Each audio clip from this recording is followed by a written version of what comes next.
तो जय हिंद। चलिए आज देखते हैं डॉक्टर राजेंद्र प्रसाद का जीवन परिचय कैसे लिखे बोर्ड एग्जाम में कि 5 मार्क्स मिल जाए। ठीक है, और क्लास 10th का है और वेरी इंपॉर्टेंट है, और बोर्ड एग्जाम 2024 के लिए जो 22 फरवरी का है उसके लिए तो आने की प्रबल संभावना है। ठीक है, और आ भी जाता है। हमारे पास हिंदी का क्वेश्चन पेपर इधर ही कहीं था, पर है नहीं अभी, तो दिखा देते। ठीक है, तो जीवन परिचय इसी टाइप से लिखेंगे और किस तरह बोर्ड एग्जाम में लिखेंगे कि फुल में फुल मार्क्स मिले। तो चलिए जीवन परिचय स्टार्ट करते हैं। ठीक है, तो देश रत्न डॉक्टर राजेंद्र प्रसाद का जन्म सन 1884 ईस्वी में बिहार राज्य के छपरा जिले के जीरादोई नामक ग्राम में हुआ था। ठीक है, तो डॉक्टर यही मतलब आप लोग कमेंट करके बताइएगा कि भारत के सर्वप्रथम राष्ट्रपति कौन थे। ठीक है, तो इनका जन्म कहाँ हुआ था? 1884 ईस्वी में, और जीरादोई नामक ग्राम में हुआ था। किस जिले के? छपरा जिले के, बिहार राज्य के छपरा जिले के। और भी गहराई में देना है तो भारत राज्य के ऐसी लिख दीजिएगा, भारत देश के बिहार राज्य के छपरा जिले के अंतर्गत जीरादोई नामक ग्राम में हुआ था। इनके पिता का नाम महादेव सहाय था। ठीक है, इनके पिता का नाम महादेव सहाय था। इनका परिवार पूरा गांव के संपन्न कृषक परिवारों में से एक था। ठीक है, तो अच्छे खासे ठीक ठाक थे वो। ठीक है, उन्होंने कलकत्ता विश्वविद्यालय से MA LLB की परीक्षा उत्तीर्ण की। एक प्रतिभा संपन्न और मेधावी छात्र थे। ठीक है, तो एक क्या थे? प्रतिभा संपन्न और मेधावी छात्र थे। ठीक है, और परीक्षा में सदैव प्रथम आते थे। कुछ समय तक मुजफ्फरपुर कॉलेज में अध्यापन कार्य समाप्त करने के पश्चात पटना और कलकत्ता हाईकोर्ट में वकील भी रहे। ठीक है, वकील।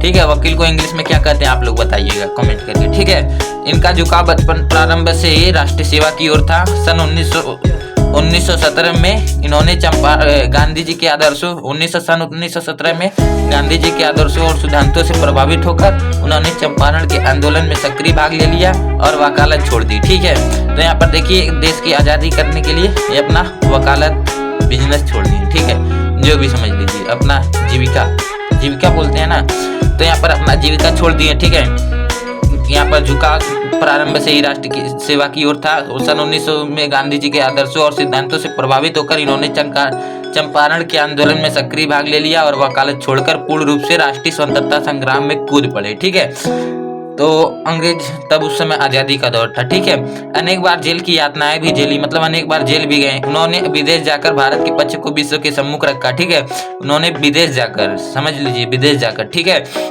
भारत के पक्ष को विश्व के सम्मुख रखा। ये 3 बार अखिल भारतीय कांग्रेस के सभापति तथा भारत के संविधान निर्माण करने वाली सभा के सभापति चुने गए। ठीक है, राजनीतिक जीवन के अतिरिक्त बंगाल और बिहार में बाढ़ और भूकंप के समय की गई इनकी सामाजिक सेवाओं को भुलाया नहीं जा सकता। ठीक है, जा सकता है। ठीक है, सादा जीवन उच्च विचार इनके जीवन का पूर्ण आदर्श था। इनकी प्रतिभा, कर्तव्य निष्ठा और ईमानदारी। ठीक है, राजनीतिक जीवन के अतिरिक्त बंगाल और बिहार में बाढ़ और भूकंप के समय की गई इनकी सामाजिक सेवा, समाज के लिए सेवा को भुलाया थोड़ी जा सकता है। सादा जीवन उच्च विचार, सादा जीवन जीने वाले उच्च विचार रखते हैं। ठीक है, तो इनके जीवन का पूर्ण आदर्श था। इनकी प्रतिभा, कर्तव्य निष्ठा, ईमानदारी और निष्पक्षता से प्रभावित होकर इनको भारत गणराज्य का प्रथम राष्ट्रपति बनाया गया। ठीक है, इसके आगे चलिए देखते हैं। ठीक है, बनाया गया। इस पद को 1952 से 1962 मतलब 10 साल तक सुशोभित करते रहे। ठीक है, तो 1952 से 1962 तक सुशोभित करते रहे। ठीक है, भारत सरकार ने इनकी महानताओं के सम्मान स्वरूप देश की सर्वोच्च उपाधि भारत रत्न, तो देश की सर्वोच्च उपाधि क्या है? भारत रत्न से 1962 ईस्वी में सम्मानित किया गया। जीवन भर राष्ट्र की निस्वार्थ सेवा करते हुए 28 फरवरी 1963 ईस्वी को ये दिवंगत हो गए। तो लगभग 1 साल बाद इनका देहांत हो गया। ठीक है, तो चलिए रचना भी देख लेते हैं, क्योंकि आप लोग जानते हैं इतना लिखेंगे तो 3 नंबर और इतना ही लिख देंगे तो 2 नंबर।